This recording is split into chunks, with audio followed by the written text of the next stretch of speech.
ബഹുമാന്യായ അധ്യക്ഷൻ, ദേശീയ ജനാധിപത്യ സഖ്യത്തിൻ്റെ ഈ പാർലമെൻറ്റ് മണ്ഡലത്തിൻ്റെ ഇൻചാർജുമായ ശ്രീ ഷാജി നായർ, വേദിയിലുള്ള ഭാരതീയ ജനതാ പാർട്ടിയുടെയും ദേശീയ ജനാധിപത്യ സഖ്യത്തിൻ്റെയും ബഹുമാന്യരായ നേതാക്കളെ, പ്രിയപ്പെട്ട സഹപ്രവർത്തകരെ, സഹോദരി സഹോദരന്മാരെ, സ്നേഹം നിറഞ്ഞ നാട്ടുകാരെ, നമസ്കാരം.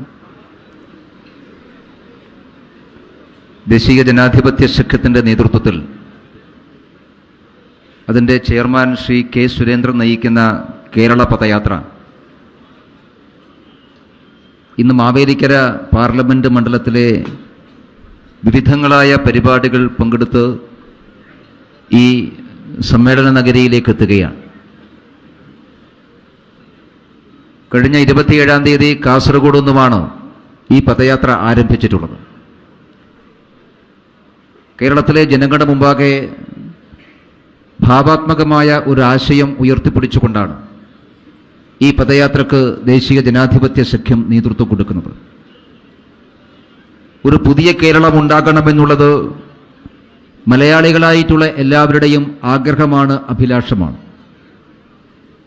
ആ ആഗ്രഹത്തെ സാക്ഷാത്കരിക്കുന്നതിന് വേണ്ടി കഴിഞ്ഞ 10-60 വർഷക്കാലമായി മലയാളികൾ പരീക്ഷിച്ച് പരാജയമാണ് എന്ന് സ്വയം സമ്മതിക്കാൻ തയ്യാറായിട്ടുള്ള ആശയങ്ങളെയും നിലപാടുകളെയും എല്ലാം ഉപേക്ഷിച്ച് ഒരു പുതിയ പ്രഭാതത്തെ ആവാഹിക്കാൻ ആവശ്യമായിട്ടുള്ള രാഷ്ട്രീയ തീരുമാനമെടുക്കാൻ സമയമായിരിക്കുന്നു എന്നുള്ള സന്ദേശമാണ് ഈ പദയാത്രയിൽ ഉടനീളം ദേശീയ ജനാധിപത്യ സഖ്യവും ശ്രീ കെ സുരേന്ദ്രനും ജനങ്ങളുടെ മുമ്പാകെ അവതരിപ്പിക്കുന്നത്. പുതിയ കേരളം എങ്ങനെയാകണം എന്നുള്ളതിനെക്കുറിച്ച് വ്യത്യസ്തങ്ങളായിട്ടുള്ള നിലപാടുണ്ടാകാം. പക്ഷെ ദേശീയ ജനാധിപത്യ സഖ്യവും ഭാരതീയ ജനതാ പാർട്ടിയും മുമ്പോട്ട് വെക്കുന്നത് പുതിയ കേരളം എന്നുള്ളത് പുതിയ ഭാരതത്തിൻ്റെ ഭാഗമായിട്ടുള്ളതാണ്. ഒരു പുതിയ ഇന്ത്യയും പുതിയ ഭാരതവും നമ്മുടെ രാജ്യത്ത് സൃഷ്ടിക്കപ്പെട്ടിട്ടുണ്ട്. അതിൻ്റെ ചുവട് പിടിച്ചുകൊണ്ട് അതിൻ്റെ ഭാഗമായി ഒരു പുതിയ കേരളം ഉണ്ടാകണമെന്നാണ് നാം എല്ലാവരും ആഗ്രഹിക്കുന്നത്. അതുകൊണ്ടാണ് പുതിയ കേരളം എന്നുള്ളത് നരേന്ദ്രമോദിയുടെ ഗ്യാരണ്ടിയാണ് എന്ന് കേരളത്തിലെ ജനങ്ങളോട് പറയാൻ ഈ പദയാത്രയിലുടനീളം പരിശ്രമിക്കുന്നത്. നരേന്ദ്രമോദിയുടെ ഗ്യാരണ്ടി ഈ രാജ്യത്തിലെ ജനങ്ങൾക്ക് വിശ്വാസ്യതയുള്ള ഗ്യാരണ്ടിയാണ്. കഴിഞ്ഞ 10 കൊല്ലക്കാലമായി ഈ രാജ്യം ഭരിക്കുന്ന ഗവൺമെന്റിന് നേതൃത്വം കൊടുക്കുന്ന പ്രധാനമന്ത്രി എന്നുള്ള നിലക്ക് കഴിഞ്ഞ 10 വർഷക്കാലവും ജനങ്ങളോട് പറഞ്ഞ ഓരോ കാര്യങ്ങളും പാലിക്കാൻ തയ്യാറായി എന്നുള്ളതാണ് നരേന്ദ്രമോദിയുടെ ഏറ്റവും പ്രധാനപ്പെട്ട പ്രത്യേകത. അതുകൊണ്ടാണ് മോഡിയുടെ ഗ്യാരണ്ടിയിൽ ജനങ്ങൾക്ക് വിശ്വാസമുള്ളത്. മോഡിയുടെ ഗ്യാരണ്ടി ശുഭപ്രതീക്ഷയുള്ള ഗ്യാരണ്ടിയാണ്, അത് ഉറപ്പുള്ള ഗ്യാരണ്ടിയാണ്, അത് നടപ്പിലാകുന്ന ഗ്യാരണ്ടിയാണ്, ജനങ്ങൾക്ക് വിശ്വസിക്കാൻ സാധിക്കുന്ന ഗ്യാരണ്ടിയാണ് എന്ന് ജീവിതാനുഭവത്തിലൂടെയാണ് ഈ രാജ്യത്തിലെ ജനങ്ങൾക്ക് ബോധ്യമായിട്ടുള്ളത്. ആ ഗ്യാരണ്ടിയെക്കുറിച്ചാണ് പുതിയ കേരളം എന്ന ആശയം പറയുമ്പോൾ, പുതിയ കേരളത്തെക്കുറിച്ചുള്ള നിലപാടുകൾ പറയുമ്പോൾ, പുതിയ കേരളത്തെക്കുറിച്ചുള്ള ഭാവാത്മകമായിട്ടുള്ള കാഴ്ചപ്പാടുകൾ ജനങ്ങളുമായി പങ്കുവയ്ക്കുമ്പോൾ ഈ കേരളത്തിലെ 3.5 കോടിയോളം വരുന്ന മലയാളികളുടെ മുമ്പിലേക്ക് ദേശീയ ജനാധിപത്യ സഖ്യത്തിന് അവതരിപ്പിക്കാനുള്ളത് നരേന്ദ്രമോദി കഴിഞ്ഞ 10 കൊല്ലക്കാലമായി ഈ രാജ്യത്ത് നടപ്പിലാക്കിയിട്ടുള്ള നിലപാടുകളാണ്, ഗ്യാരണ്ടിയാണ് ഈ പുതിയ കേരളത്തിന്റെ ഭാഗമായിട്ടുള്ളത്. പുതിയ കേരളത്തെക്കുറിച്ച് നാം പറയുമ്പോൾ ഞാൻ നേരത്തെ പറഞ്ഞു, ഈ രാജ്യത്ത് ഒരു പുതിയ ഭാരതം സൃഷ്ടിക്കപ്പെട്ടിട്ടുണ്ട്, ഒരു പുതിയ ഇന്ത്യ പിറവിയെടുത്തിട്ടുണ്ട്. 2014 ശ്രീ നരേന്ദ്രമോദി ഈ രാജ്യത്ത് അധികാരമേറ്റെടുത്തപ്പോൾ 2014 ഒന്നാമത്തെ സ്വാതന്ത്ര്യദിന സന്ദേശത്തിൽ രാജ്യത്തിലെ ജനങ്ങളോടായി ബഹുമാനപ്പെട്ട പ്രധാനമന്ത്രി നടത്തിയൊരു പ്രസംഗം നമുക്ക് എല്ലാവർക്കും ഓർമ്മയുണ്ട്. ഒരുപാട് കാര്യങ്ങൾ ആ പ്രസംഗത്തെ അദ്ദേഹം സൂചിപ്പിച്ചിരുന്നു. ഒരുപക്ഷെ നാം സാധാരണ കേട്ടു പരിചയിച്ച പ്രസംഗത്തിൽ നിന്ന് ഒരുപാട് വിഭിന്നമായിരുന്നു 2014 നരേന്ദ്രമോദിയുടെ ആദ്യത്തെ സ്വാതന്ത്ര്യദിന പ്രസംഗം. അതൊരു സുദീർഘമായിട്ടുള്ള പ്രസംഗമായിരുന്നു. ലോകം മുഴുവൻ ശ്രമിച്ചിട്ടുള്ള ലോകത്തിലെ വാർത്താ മാധ്യമങ്ങളെല്ലാം ശ്രദ്ധയോടുകൂടി വീക്ഷിക്കുകയും റിപ്പോർട്ട് ചെയ്യപ്പെടുകയും ചെയ്തിട്ടുള്ള പ്രസംഗം. ആ പ്രസംഗത്തിൽ ഈ രാജ്യം പിന്നിട്ട എല്ലാ വഴികളെക്കുറിച്ച് വിശദമായി സൂചിപ്പിച്ചുകൊണ്ട് അദ്ദേഹം രാജ്യത്തിലെ ജനങ്ങൾക്ക് നൽകിയിട്ടുള്ള ഒരു പ്രധാനപ്പെട്ട ഉറപ്പ്, ഞാൻ ഒരു പുതിയ ഇന്ത്യയെ സൃഷ്ടിക്കാൻ ആഗ്രഹിക്കുന്നു എന്നുള്ളതാണ്. ഒരു പുതിയ ഇന്ത്യ ഉണ്ടാകണമെന്നുള്ളതാണ് എന്റെ ടീമിന്റെയും ആഗ്രഹം. ഈ ടീം ഇന്ത്യ എന്ന ആശയം അദ്ദേഹമാണ് അന്നാണ് മുമ്പോട്ട് വെക്കുന്നത്. 2014 പുതിയ ഇന്ത്യയെക്കുറിച്ച് ശ്രീ നരേന്ദ്രമോദി പറഞ്ഞപ്പോ അതിനെ പരിഹസിച്ചവരാണ് നമ്മുടെ നാട്ടിലെ മഹാഭൂരിപക്ഷം വരുന്ന മാധ്യമങ്ങൾ, ഈ രാജ്യത്തിലെ പ്രതിപക്ഷ പാർട്ടികൾ, നരേന്ദ്രമോദിയുടെയും BJPയുടെയും NDAയുടെയും വിമർശകരായിട്ടുള്ള ആളുകൾ. അവരെല്ലാവരും പരിഹാസത്തോടുകൂടി ആക്ഷേപത്തോടുകൂടി പറഞ്ഞത് പുതിയ ഇന്ത്യ എന്നുള്ളത് ഒരു ഭ്രമാത്മകമായിട്ടുള്ള ആശയം മാത്രമാണ്, അത് കേവലം സാങ്കല്പികം മാത്രമാണ്, അത് അതിരുകടന്ന അവകാശവാദം മാത്രമാണ്. മോഡി ആളുകളുടെ മനസ്സിൽ ആവശ്യമില്ലാത്ത പ്രതീക്ഷകൾ കൊടുക്കുകയാണ്. സ്വാതന്ത്ര്യത്തിന്റെ 6 പതിറ്റാണ്ട് കാലം പിന്നിടുമ്പോ ഇനി എന്താണ് ഒരു പുതിയ ഇന്ത്യ? അത് മതാത്മകമായിട്ടുള്ള ഇന്ത്യയാണോ? അത് മതരാഷ്ട്രമാണോ? ഇങ്ങനെയെല്ലാം വ്യാഖ്യാനിച്ചവർ, കളിയാക്കിയവർ, പരിഹസിച്ചവർ നമ്മുടെ നാട്ടിലുണ്ടായിരുന്നു. 2014 ശ്രീ നരേന്ദ്രമോദി പുതിയ ഇന്ത്യയെക്കുറിച്ച് പറഞ്ഞപ്പോ അന്ന് അദ്ദേഹത്തെയും ഈ സർക്കാരിനെയും കളിയാക്കിയവരും പരിഹസിച്ചവരും ആക്ഷേപിച്ചവരുമെല്ലാം 10 വർഷത്തിന് പുറത്ത് 2024 നാം നിൽക്കുമ്പോ ഇന്ന് നമുക്കെല്ലാം ഒരു കാര്യത്തിൽ ഉറപ്പുണ്ട്, നാം ജീവിക്കുന്നത് പഴയ ഇന്ത്യയിലല്ല. 947 മുതൽ 2014 വരെയുള്ള 6 പതിറ്റാണ്ട് കാലത്തെ അഭിശപ്തമായിട്ടുള്ള ഓർമ്മകളിലല്ല നാം ഇന്ന് ജീവിക്കുന്നത്. ഞാനും നിങ്ങളും ഇന്ന് ജീവിക്കുന്നത് ഒരു പുതിയ ഇന്ത്യയിലാണ്, ഒരു പുതിയ ഭാരതത്തിലാണ്. 2014 ഈ രാജ്യത്തിലെ 132 കോടി ജനങ്ങൾക്ക് ശ്രീ നരേന്ദ്രമോദി നൽകിയിട്ടുള്ള ഉറപ്പ്, ഡൽഹിയില് തലസ്ഥാന നഗരിയില് സ്വാതന്ത്ര്യദിന സന്ദേശത്തിലൂടെ അദ്ദേഹം നൽകിയിട്ടുള്ള ആദ്യത്തെ ഗ്യാരണ്ടി, നരേന്ദ്രമോദിയുടെ 1ാമത്തെ ഗ്യാരണ്ടിയായിരുന്നു ഒരു പുതിയ ഇന്ത്യ ഉണ്ടാകുമെന്ന്. 10 കൊല്ലത്തിനപ്പുറത്ത് നാം ജീവിക്കുന്നത് ഒരു പുതിയ ഇന്ത്യയിലാണ്. ഈ പുതിയ ഇന്ത്യ മോഡിയുടെ ഇന്ത്യയാണ്, നരേന്ദ്രമോദിയുടെ ഇന്ത്യയാണ്. ആത്മവിശ്വാസമാർന്ന ഒരു പുതിയ ഇന്ത്യയിൽ നാം ഇന്ന് ജീവിക്കുന്നു. നിങ്ങളതിനെ ഇന്ത്യ എന്ന് പേരിട്ടാലും ഭാരതം എന്ന് പേരിട്ടാലും നാം ജീവിക്കുന്നത് പഴയ കാലഘട്ടത്തിലല്ല. 10-60 കൊല്ലക്കാലം ഈ രാജ്യം ഒരു കുടുംബം ഭരിച്ചപ്പോ, ഒരു പാർട്ടി ഭരിച്ചപ്പോ ഈ രാജ്യത്തുണ്ടായിട്ടുള്ള സംഭവങ്ങൾ നമുക്കെല്ലാവർക്കും അറിയാം. ഭാരതം ലോകത്തിന് മുമ്പിൽ പരാജയപ്പെട്ടു പോയിട്ടുള്ള 6 പതിറ്റാണ്ട് കാലമായിരുന്നു. ലോകത്തിലെ ചെറുതും വലുതുമായിട്ടുള്ള എല്ലാ രാജ്യങ്ങളുടെയും മുമ്പിൽ പിച്ചപ്പാളയമെടുത്ത് ഇരക്കാൻ മാത്രം ഗതികെട്ടുപോയിട്ടുള്ള ഒരു നാടിനെ കുറിച്ച് ലജ്ജാകരമായിട്ടുള്ള ഒരുപാട് ഓർമ്മകൾ പേർന്നവരാണ് ഈ കാലഘട്ടത്തിൽ ജീവിക്കുന്ന സമൂഹം മുഴുവനും. ലോകത്തിൽ ചെറുതും വലുതുമായിട്ടുള്ള എല്ലാ ശക്തികളും നമ്മളെ പരിഹസിച്ച കാലഘട്ടമുണ്ടായിരുന്നു. ഓരോ ദിവസവും മരിച്ചു വീഴുന്ന നിരപരാധികളായിട്ടുള്ള ആളുകൾ ഈ രാജ്യത്തിന്റെ ചിത്രമായിരുന്നു. ഭീകരവാദത്തിന്റെയും തീവ്രവാദത്തിന്റെയും കഥകൾ പറയാത്ത ഒരു പുലരി പോലും ഈ രാജ്യത്തുണ്ടായിരുന്നില്ല. ഓരോ പ്രഭാതത്തിലെയും ദിനപത്രത്തിൽ അച്ചു നിരത്തുമ്പോ കൊല്ലപ്പെട്ടു പോയിട്ടുള്ള ബോംബ് സ്ഫോടനത്തിൽ കൊല്ലപ്പെട്ടു പോയിട്ടുള്ള നിരപരാധികളായിട്ടുള്ള ആയിരക്കണക്കിന് ആളുകളുടെ പേരുകളും ചിത്രങ്ങളും നാം കണ്ടിട്ടുണ്ട്. അങ്ങനെ പരാജയപ്പെട്ടു പോയിട്ടുള്ള ഇന്ത്യ അഴിമതിയുടെയും ധൂർത്തിന്റെയും കെടുകാര്യസ്ഥതയുടെയും ഭാഗമായി ലോകത്തിന് മുമ്പിൽ പരിഹാസപാത്രമായി പോയിട്ടുള്ള ഇന്ത്യ, ഈ രാജ്യത്തിലെ നീതിദായകർ കൊടുക്കുന്ന അവസാനത്തെ നാണയത്തൊട്ടും കൊള്ളയടിച്ച് ഉദരംഭരികളെ പോലെ വലുതായിട്ടുള്ള കുറെ രാഷ്ട്രീയ നേതാക്കന്മാർ പെറ്റുപെരുകിയിട്ടുള്ള ഒരു ഇന്ത്യ. അങ്ങനെയുള്ള പരാജയത്തിന്റെ കഥകൾ മാത്രം പറയുന്ന ഒരു നാട്ടിലാണ് 2014 ശ്രീ നരേന്ദ്രമോദി അധികാരമേൽക്കുന്നത്. ആ കാലഘട്ടത്തിലാണ്, ആ കാലഘട്ടം അവസാനിച്ചുകൊണ്ടാണ് ഇന്ന് നാം 2024 ജീവിക്കുമ്പോൾ 2024 വീണ്ടും ജനങ്ങളെ ഈ ഗവൺമെന്റും ശ്രീ നരേന്ദ്രമോദിയും അഭിസംബോധന ചെയ്യുമ്പോൾ ഞാൻ നേരത്തെ പറഞ്ഞതുപോലെ നാം ഇന്ന് അഭിമാനത്തോടുകൂടി തല ഉയർത്തിപ്പിടിച്ചു നിൽക്കുകയാണ്. ഈ രാജ്യം എല്ലാ രംഗത്തും വളർന്നിരിക്കുന്നു. കായിക രംഗം മുതൽ കലാരംഗം വരെയുള്ള സമസ്ത മേഖലയിലും ലോകത്തിന് അഭിമാനകരമായിട്ടുള്ള മുഹൂർത്തങ്ങൾ സമ്മാനിച്ചുകൊണ്ടാണ് 10 കൊല്ലക്കാലം ഈ രാജ്യത്ത് ശ്രീ നരേന്ദ്രമോദി ഭരിച്ചത്.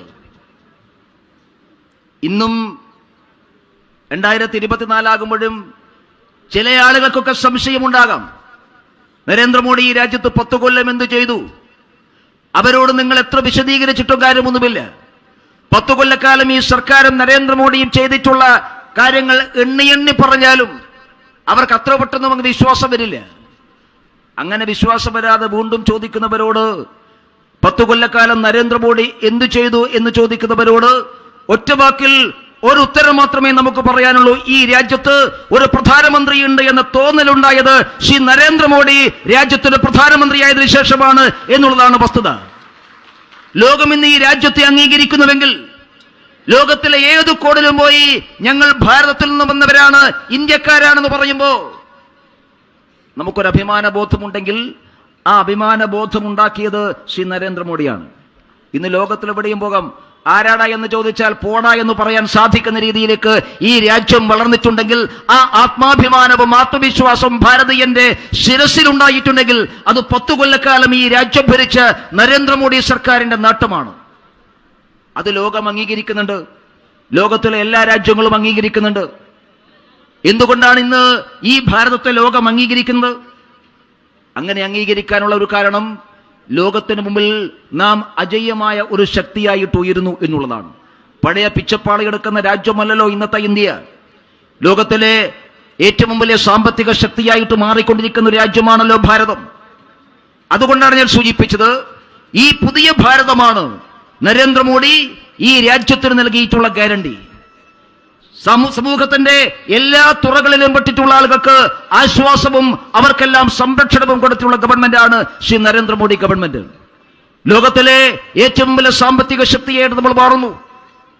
പ്രധാനമന്ത്രി തന്നെ ആവർത്തിച്ചു പറയും പോലെ 2027 ആകുമ്പോൾ ലോകത്തിലെ 3ാമത്തെ സാമ്പത്തിക ശക്തിയായി ഈ രാജ്യം മാറുമെന്ന് അർത്ഥശങ്കക്കടയില്ലാത്ത വിധം പറയാൻ സാധിക്കുന്ന ഒരു പ്രധാനമന്ത്രി അത് ശ്രീ നരേന്ദ്രമോദിയാണ് എന്ന് ആർക്ക് പറയാൻ സാധിക്കാത്തത്? ഇന്നലെയും പാർലമെന്റിൽ അദ്ദേഹം ഈ കാര്യം സൂചിപ്പിക്കുകയുണ്ടായി.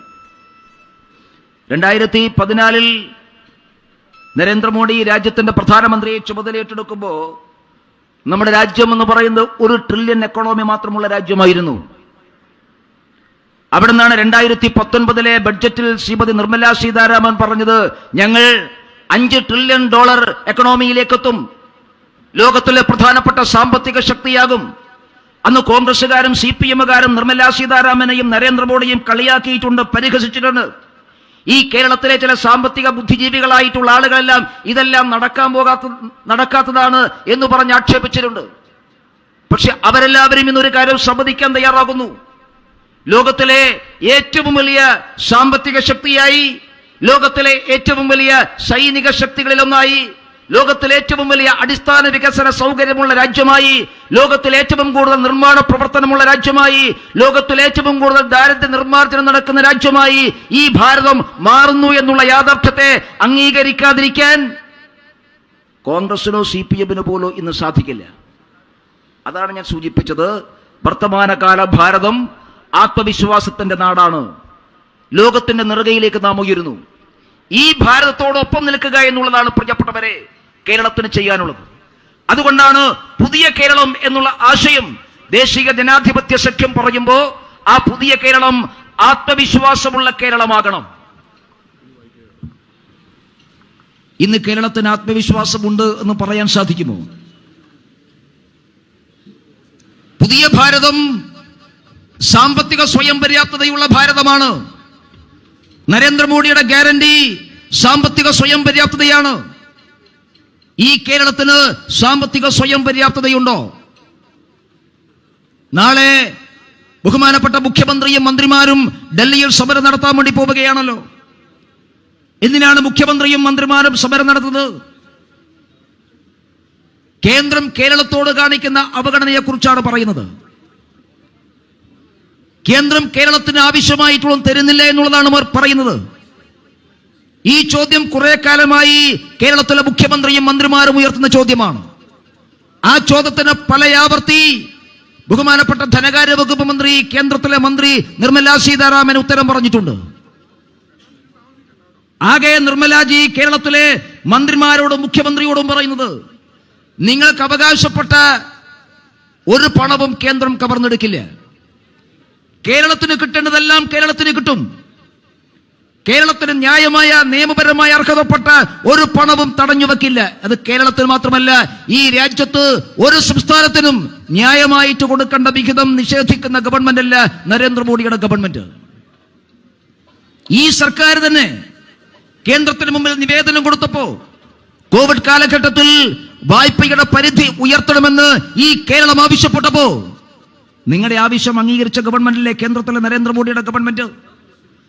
കേരളത്തിൽ പിണറായി വിജയനാണ് ഭരിക്കുന്നത് കൊണ്ട് കോവിഡ് കാലഘട്ടത്തിൽ ഈ കേരളത്തിലെ ജനങ്ങളുടെ ആവശ്യങ്ങൾ പരിഹരിക്കാൻ വേണ്ടി ഒരു നിലപാട് മാറ്റണമെന്ന ആവശ്യം വന്നപ്പോ അതിനോട് മുഖം തിരിഞ്ഞു നിൽക്കാൻ കേന്ദ്രത്തിലെ ഗവൺമെന്റ് തയ്യാറായിട്ടില്ലല്ലോ. അപ്പൊ അതുകൊണ്ടാണ് ഞാൻ പറഞ്ഞ ന്യായമായി കിട്ടും. പക്ഷേ ഒരു കാര്യമുണ്ട്, കേന്ദ്ര ഗവൺമെന്റ് പണം എന്ന് പറയുന്നത് BJP ആഫീസിലെ പണമല്ല. കേന്ദ്ര സർക്കാരിന്റെ പണം എന്ന് പറയുന്നത് ഈ രാജ്യത്തിലെ പാവപ്പെട്ടവന്റെ പണമാണ്. അതിനെക്കുറിച്ച് ഞങ്ങൾക്ക് നല്ല ബോധ്യമുണ്ട്, നിങ്ങൾക്കും ഉണ്ടാകണം, കേരളത്തിലെ മുഖ്യമന്ത്രിമാർക്കും മന്ത്രിമാർക്കും ഉണ്ടാകണം. ഈ രാജ്യത്തിലെ പാവപ്പെട്ടവൻ പാടത്തും പണിശാലയിലും പണിയെടുത്ത് രക്തം വിയർപ്പാക്കി കിട്ടുന്ന പണമാണ് നികുതി പണമായിട്ടുണ്ടാകുന്നത്. ആ പണമാണ് ഖജനാവിലെ പണം. ആ പണം കണ്ടവർക്ക് കൊള്ളയടിക്കാനുള്ള പണമല്ല. കഴിഞ്ഞ 10-20 കൊല്ലക്കാലമായി രാജ്യം ഭരിച്ച ഗവൺമെന്റുകൾ ആ നികുതി പണം കൊള്ളയടിച്ചുകൊണ്ടാണ് വീർത്തു വന്നത്. കോൺഗ്രസ് കാലഘട്ടത്തിൽ നമുക്ക് എല്ലാവർക്കും ഓർമ്മയുണ്ട്, അഴിമതിയുടെയും കുംഭകോണത്തിന്റെയും കുംഭമേളകൾ ഈ രാജ്യത്തുണ്ടാക്കി ഖജനാവിലെ കോടിക്കണക്കിന് രൂപയാണ് കോൺഗ്രസും കോൺഗ്രസ് കുടുംബത്തിലെ അംഗങ്ങളും ചേർന്ന് കൊള്ളയടിച്ചത്. ഒരു കുടുംബം മാത്രം കൊള്ളയടിച്ചത്. ആ കാലഘട്ടം മാറിപ്പോയിട്ടുണ്ട്. ഇന്ന് ഈ രാജ്യത്തിലെ നികുതി പണം, ഖജനാവിലെ പണം കൊള്ളയടിക്കാൻ ആരും അനുവദിക്കില്ല. അതുകൊണ്ടാണ് ശ്രീ നരേന്ദ്രമോദി 2014 പ്രധാനമന്ത്രിയായപ്പോൾ അദ്ദേഹം പറഞ്ഞത്, ഈ രാജ്യത്തിലെ ഖജനാവിലെ 5 നയാ പൈസ ഞാൻ കൊള്ളയടിക്കില്ല, ഞാൻ കക്കില്ല. ഞാൻ കൊള്ളയടിക്കില്ല എന്ന് മാത്രമല്ല, ഒരാളെയും കൊള്ളയടിക്കാൻ ഞാൻ അനുവദിക്കുകയുമില്ല എന്ന് അർത്ഥശങ്കക്കടയില്ലാത്ത വിധം പറഞ്ഞ പ്രധാനമന്ത്രിയാണ് ശ്രീ നരേന്ദ്രമോദി. അത് പിണറായി വിജയനും ബാധകമാണ്. അതുകൊണ്ട് പിണറായി വിജയനെയും ഈ പണം കൊള്ളയടിക്കാൻ നരേന്ദ്രമോദി അനുവദിക്കില്ല. അതാണ് അടിസ്ഥാനപരമായ പ്രശ്നം. ആകെ കേന്ദ്ര സർക്കാർ ചോദിക്കുന്നത് എന്താ? കേന്ദ്ര സർക്കാർ ചോദിക്കുന്നത് തന്ന പണത്തിന്റെ കണക്കാണ്. ഞാൻ ചോദിക്കട്ടെ, കേരളത്തിലെ ബഹുമാനപ്പെട്ട ധനകാര്യമന്ത്രിയോട് നിങ്ങൾക്ക് കണക്ക് പറയാൻ എന്താ ബുദ്ധിമുട്ട്? നിങ്ങൾ പണം ചെലവാക്കിയിട്ടുണ്ടെങ്കിൽ കേന്ദ്ര ഗവൺമെന്റ് കൊടുക്കുന്ന പണം, വിവിധ പദ്ധതികൾക്ക് വേണ്ടി കൊടുക്കുന്ന പണം, ആ പണം കൃത്യമായിട്ട് ചെലവാക്കിയിട്ടുണ്ടെങ്കിൽ അതിന്റെ കണക്ക് കൊടുക്കാൻ എന്താ? കണക്ക് എന്ന വിഷയത്തോട് നിങ്ങൾക്ക് എന്താ ഇത്ര ബുദ്ധിമുട്ട്, ഇത്ര പ്രയാസം? നിങ്ങളുടെ കണക്ക് കൂട്ടലുകളൊക്കെ തെറ്റുന്നുണ്ടാകും, പക്ഷേ കേന്ദ്ര സർക്കാരിന് കൊടുക്കേണ്ട കണക്ക് കൃത്യമായിട്ട് കൊടുക്കണം. നാളെ സമരത്തിന് പോകും മുമ്പ് ശ്രീ ബാലഗോപാലും പിണറായി വിജയനും കേരളത്തിലെ ജനങ്ങളോട് പറയേണ്ടത്, കേന്ദ്ര ധനകാര്യ മന്ത്രാലയം ചോദിച്ച എത്ര പണത്തിന്റെ കണക്കാണ് നിങ്ങൾ കൊടുത്തിട്ടുള്ളത്? നിങ്ങൾക്ക് UGC ഗ്രാന്റ് കിട്ടി, നിങ്ങൾ കണക്ക് കൊടുത്തോ? തൊഴിലുറപ്പ് പദ്ധതിക്ക് പണം കിട്ടി, നിങ്ങൾ കണക്ക് കൊടുത്തോ? SC/ST വിഭാഗത്തിന്റെ ആനുകൂല്യം കിട്ടി, നിങ്ങൾ കണക്ക് കൊടുത്തോ?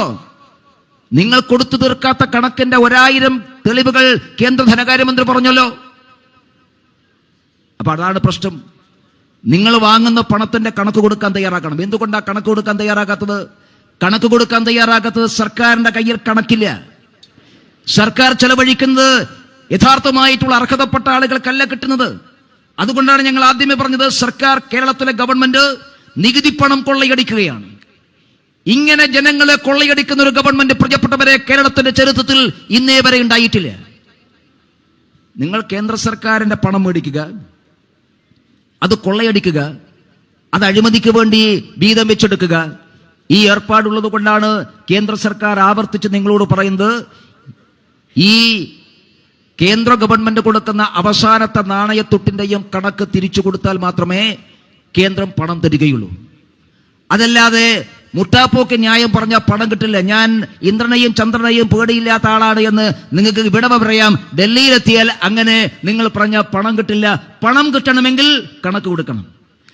നിങ്ങൾ എത്ര സമരം നടത്തിയാലും ശരി, അങ്ങനെ 20 മന്ത്രിമാരെയും കൂട്ടി ഡൽഹിയിൽ പോയി സമരം നടത്തിയാൽ നിങ്ങൾ എന്താ വിചാരിച്ചത്? ആ സമരം കാണുമ്പോൾ പണം കിട്ടുമോ?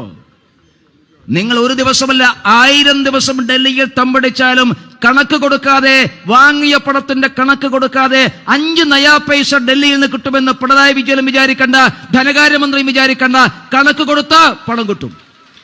അങ്ങനെ നിങ്ങളെ പേടിച്ചുകൊണ്ട് നിലപാട് മാറ്റുന്ന ഗവൺമെന്റ് അല്ല കേന്ദ്രത്തിലെ ഗവൺമെന്റ്. അതുകൊണ്ട് കേരളത്തിലെ ജനങ്ങളോടാണ് നിങ്ങൾ മറുപടി പറയേണ്ടത്. ഇത് നിങ്ങൾക്ക് സത്യസന്ധമാണെങ്കിൽ സുതാര്യമാണെങ്കിൽ നിങ്ങൾ എന്തിനാണ് മറക്കുന്നത്? എന്തിനാണ് മറുപടി പറയാതിരിക്കുന്നത്? എന്തുകൊണ്ടാണ് ധനകാര്യമന്ത്രി ചോദിച്ച ചോദ്യങ്ങൾക്കൊന്നും ഉത്തരമില്ലാത്ത അരി എത്ര എന്ന് ചോദിക്കുമ്പോൾ പയറഞ്ഞാഴി എന്നല്ലോ പറയുന്നത്? ധനകാര്യമന്ത്രി കേരളത്തിൽ വന്നിട്ടാണ് എല്ലാ മാധ്യമ പ്രവർത്തകന്മാരെയും മുമ്പിൽ വെച്ചുകൊണ്ട് സംസ്ഥാന ധനകാര്യമന്ത്രിയോട് ചോദ്യങ്ങൾ ചോദിച്ചത്. ആ ഒരു ചോദ്യത്തിനും കേന്ദ്ര ധനകാര്യമന്ത്രി ചോദിച്ച ഒരു ചോദ്യത്തിനും ഈ നിമിഷം വരെ ബാലഗോപാലിന് ഉത്തരം പറയാൻ സാധിച്ചിട്ടില്ലല്ലോ. പിന്നെ നിങ്ങൾ എന്ത് പിണ്ണാക്ക് സമരം നടത്തുന്നത്? നിങ്ങൾ ആരെ ബോധ്യപ്പെടുത്താനാണ് ഈ സമരം? മലയാളികളെ ബോധ്യപ്പെടുത്തേണ്ട. നിങ്ങൾക്ക് ഈ കേരളത്തിലെ ജനങ്ങളോട് ഒരു പ്രതിബദ്ധതയുമില്ല എന്ന് എല്ലാവർക്കും അറിയാം. കഴിഞ്ഞ ദിവസം നിങ്ങൾ ബഡ്ജറ്റ് അവതരിപ്പിച്ചല്ലോ. ആ ബഡ്ജറ്റിലെ ഒരു പ്രധാനപ്പെട്ട കാര്യം കേരളത്തിന്റെ സാമ്പത്തിക പ്രതിസന്ധി ഉണ്ടെന്ന് സംബന്ധിച്ചു. എന്താ സാമ്പത്തിക പ്രതിസന്ധിക്ക് കാരണം? കേരളത്തിന്റെ സാമ്പത്തിക പ്രതിസന്ധി കാരണമായിട്ട് ബാലഗോപാൽ പറഞ്ഞത് പാലസ്തീന്റെ ആക്രമണവും റഷ്യൻ യുക്രൈൻ യുദ്ധവുമാണ് കേരളത്തിലെ സാമ്പത്തിക പ്രതിസന്ധിക്ക് കാരണം. ഞാൻ ചോദിക്കട്ടെ, നിങ്ങൾ അവിടെ നിന്നാണോ കാശ് മേടിക്കാറ്? നിങ്ങൾക്ക് അവിടെ നിന്നാണോ പണം കിട്ടാറ്? റഷ്യൻ യുക്രൈൻ യുദ്ധം എങ്ങനെയാണ് ബാലഗോപാല കേരളത്തിന്റെ സാമ്പത്തിക പ്രതിസന്ധിക്ക് കാരണം? പറ, നിങ്ങൾ ഞങ്ങൾക്കൊന്ന് പറഞ്ഞു തരാം. ഈ രാജ്യത്തിലെ ജനങ്ങൾ ഇത്രമാത്രം ബുദ്ധികളാണ്. നിങ്ങളുടെ പാർട്ടിക്കാർ ബുദ്ധികളായിരിക്കും. കൈരളിയും ദേശാഭിമാനിയും മാത്രം കാണുകയും വായിക്കുകയും ചെയ്യുന്ന കുറെ ആളുകളാണല്ലോ നിങ്ങളുടെ സ്വത്ത്. അവരോട് ഇമാതിരി പിട്ടാങ്ക് ന്യായം പറഞ്ഞാൽ മനസ്സിലാകും. പക്ഷേ കേരളത്തിന്റെ സാമ്പത്തിക പ്രതിസന്ധിക്ക് റഷ്യൻ യുക്രൈൻ യുദ്ധമോ കേരളത്തിലെ പാലസ്തീൻ യുദ്ധമൊന്നുമല്ല. കേരളത്തിലെ സാമ്പത്തിക പ്രതിസന്ധിയുടെ ഒരേ ഒരു ഉത്തരം മാത്രമേ ഉള്ളൂ. ആ ഉത്തരം നിങ്ങളുടെ മുഖ്യമന്ത്രിയുടെയും കുടുംബത്തിന്റെയും ഈ ആർത്തി അവസാനിച്ചാൽ കേരളത്തിന്റെ സാമ്പത്തിക പ്രതിസന്ധിക്ക് ഒരു പരിധിവരെ പരിഹാരമാകും. ബഹുമാനപ്പെട്ട മുഖ്യമന്ത്രി ഒരു പൊതുസമ്മേളനത്തിൽ പ്രസംഗിക്കുകയാണ് അഴിമതിയെക്കുറിച്ച്. എല്ലാവർക്കും ആർത്തിയാണ്. ഈ ആർത്തി ഉള്ളത് കൊണ്ടാണ് ഈ അഴിമതി നടക്കുന്നത്. അത് കണ്ണാടിയിൽ നോക്കി പറയേണ്ടതാണ് ശ്രീ പയ്യൻ. അത് ഞങ്ങളോടല്ല പറയുന്നത്. ഞങ്ങൾക്കാർക്കും വലിയ ആർത്തിയൊന്നുമില്ല. ആർത്തിയുണ്ട്, അത് പറയേണ്ടത് നിങ്ങൾ വീട്ടിൽ പോയി മകനോടും മകളോടും മരുമകനോടാണ് പറയുന്നത്. ഇങ്ങനെ ആർത്തി കാണിക്കരുതെന്ന് അവരോടാണ് പറയുന്നത്. നാട്ടുകാരോട് പറഞ്ഞിട്ട് എന്താ കാര്യം? ഈ കുടുംബമാണ് ജീവിക്കാൻ നിർവാഹമില്ലാത്ത ഈ മലയാള നാട്ടിന് ഭാരമായി മാറിയിട്ടുള്ളൊരു കുടുംബം. ഞാൻ വ്യക്തിപരമായിട്ട് ആരെങ്കിലും ആക്ഷേപിക്കണമെന്ന് പറയാൻ ആഗ്രഹിക്കുന്നില്ല. പക്ഷെ പ്രിയപ്പെട്ടവരെ, നിങ്ങൾ ആലോചിച്ചു, എത്രയോ മുഖ്യമന്ത്രിമാർ കേരളത്തിലുണ്ടായിട്ടില്ലേ? ഇങ്ങനെ പൊതുഖജനാവിലെ പണം കൊള്ളയടിക്കുന്ന ഒരു മുഖ്യമന്ത്രിയെയും കുടുംബത്തെയും നിങ്ങൾ ഇന്നേ വരെ കണ്ടിട്ടുണ്ടോ? ഒരു മര്യാദയൊക്കെ വേണ്ടേ? എന്തിനും കുറച്ചൊക്കെ ആവാം. പക്ഷെ എല്ലാറ്റിനും ഒരു പരിധി ഉണ്ടാവണം. എല്ലാറ്റിനും ഒരു മര്യാദ ഉണ്ടാവണം.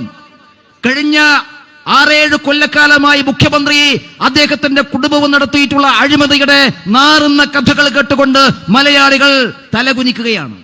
ഇങ്ങനെയുണ്ട് ഒരു ധൂർത്ത്. ഇപ്പൊ കഴിഞ്ഞ ദിവസം 2 പ്രധാനപ്പെട്ട കണക്ക് പുറത്തു വന്നല്ലോ. അതിലൊരു കണക്ക് ബഹുമാനപ്പെട്ട മുഖ്യമന്ത്രിയുടെ വീട്ടിൽ കർട്ടൻ മാറ്റിയതിന് പേരിൽ ചെലവഴിച്ച പണമാണ്. 7 ലക്ഷം രൂപയാണ് പുതിയ കർട്ടനുകൾ വെക്കാൻ വേണ്ടി ചെലവഴിച്ചത്. ഞാൻ ചോദിക്കട്ടെ, 7 ലക്ഷം രൂപയുടെ എന്ത് കർട്ടനാണ് നിങ്ങൾ വെച്ചിട്ടുള്ളത്? അതൊരു പറയുന്നതിനും ചെയ്യുന്നതിനും ഒരു മര്യാദ വേണ്ടേ? രണ്ടാമത്, മുഖ്യമന്ത്രിയുടെ ക്രിസ്മസ് വിരുന്നിന്റെ കാശ് വന്നു. മുഖ്യമന്ത്രിയുടെ ന്യൂ ഇയർ ആഘോഷത്തിന്റെ കണക്ക് വന്നു. മുഖ്യമന്ത്രിയുടെ ഓണാഘോഷത്തിന്റെ കണക്ക് വന്നു. ഇതൊക്കെ ചെറിയ ചെറിയ പൈസയൊന്നുമല്ല. ഇതെന്തൊരാഘോഷമാണിത്? ഓണമാഘോഷത്തിന്റെ ചെലവ് എന്ന് പറയുന്നത് 24 ലക്ഷമാണ്. മുഖ്യമന്ത്രി എല്ലാവരെയും വിളിച്ചുകൂട്ടി വിരുന്നൊരുക്കിയതൊന്നുമല്ല. നിങ്ങൾ അങ്ങനെ തെറ്റിദ്ധരിക്കണ്ട. എല്ലാ രാഷ്ട്രീയക്കാരെയും എല്ലാ പാർട്ടിക്കാരെയും എല്ലാവരെയും വിളിച്ചു വരുത്തിയൊന്നുമല്ല. മുഖ്യമന്ത്രിയുടെ വീട്ടിലെ വ്യക്തിഗതമായിട്ടുള്ള ഓണാഘോഷത്തിന്റെ ചെലവാണ് പ്രിയപ്പെട്ടവരെ ഞാൻ സൂചിപ്പിച്ചത്.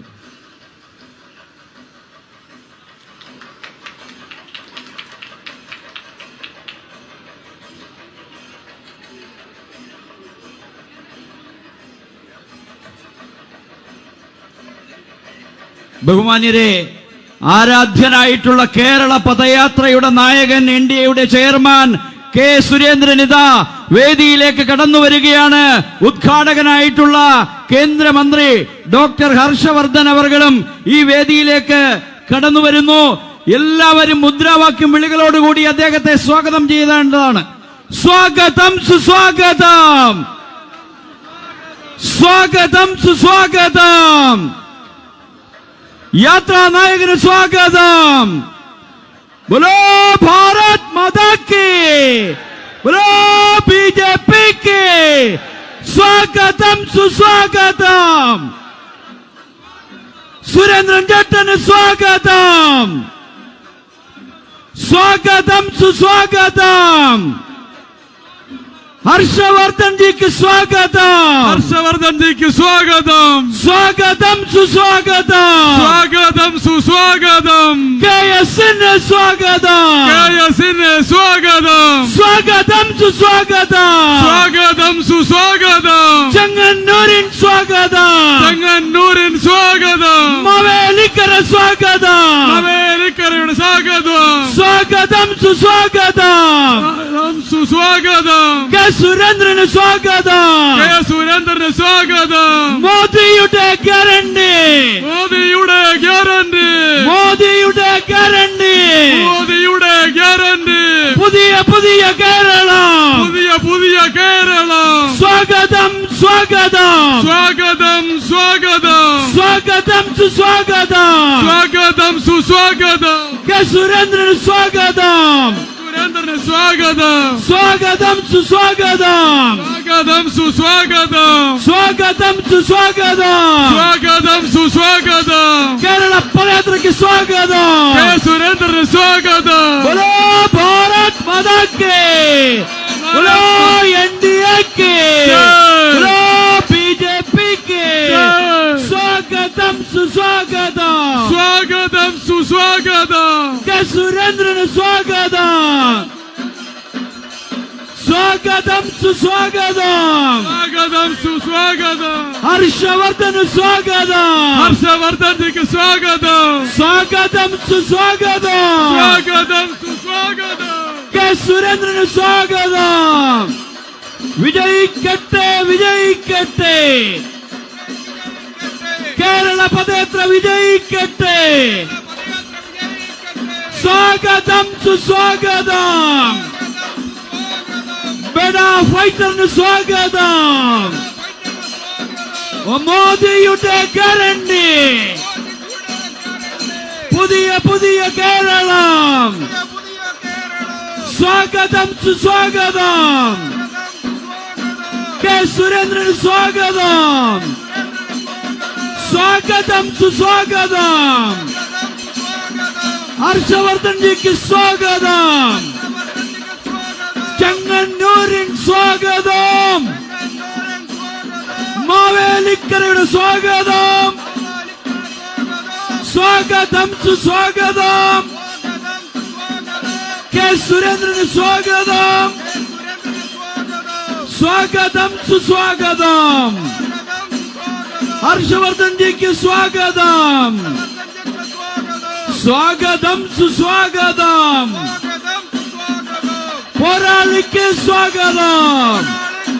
മോദിയുടെ ഗ്യാരണ്ടി, മോദിയുടെ ഗ്യാരണ്ടി. പുതിയ ഒരു കേരളം. പുതിയൊരു കേരളം. വിജയിക്കട്ടെ, വിജയിക്കട്ടെ. വിജയിക്കട്ടെ, വിജയിക്കട്ടെ. പദയാത്ര വിജയിക്കട്ടെ. കേരളയാത്ര വിജയിക്കട്ടെ. സ്വാഗതം, സുസ്വാഗതം. സ്വാഗതം, സുസ്വാഗതം. ബെഡ ഫൈറ്റർക്ക് സ്വാഗതം. ബെഡ ഫൈറ്റർക്ക് സ്വാഗതം. ബോലോ ഭാരത് മാതാ കി, ബോലോ ബിജെപിക്ക് സ്വാഗതം, സുസ്വാഗതം. സ്വാഗതം, സുസ്വാഗതം. ഹർഷവർദ്ധൻ ജിക്ക് സ്വാഗതം. ഹർഷവർദ്ധൻ ജിക്ക് സ്വാഗതം. Welcome, welcome Harshvardhan G. Welcome, welcome Harshvardhan G. സ്വാഗതം, സുസ്വാഗതം. സ്വാഗതം, സുസ്വാഗതം. ബോലോ ഭാരത് മാതാ കി, ബോലോ ബിജെപിക്ക്, ബോലോ എൻഡിഎക്ക്. ബഹുമാന്യരെ, നമ്മളുടെ ചടങ്ങ് ആരംഭിക്കുകയാണ്.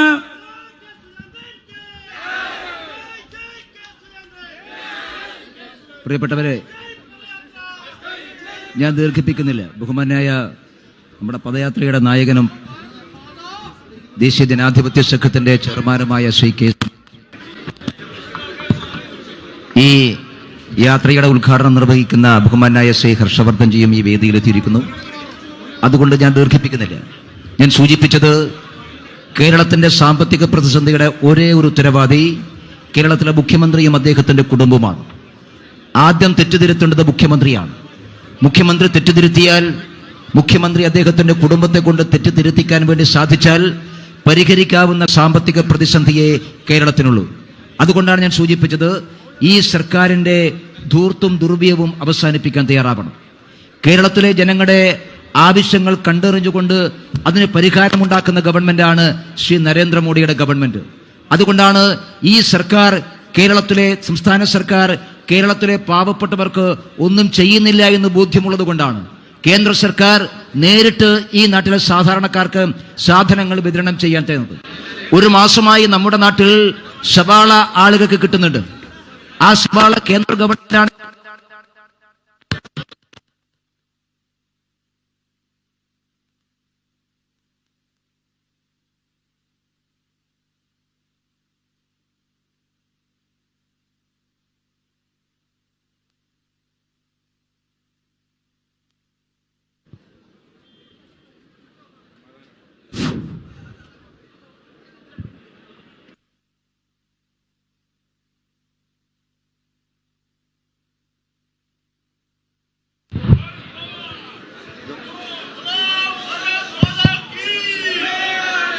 ഒറ്റ കാര്യം പറഞ്ഞ് അവസാനിപ്പിക്കാം.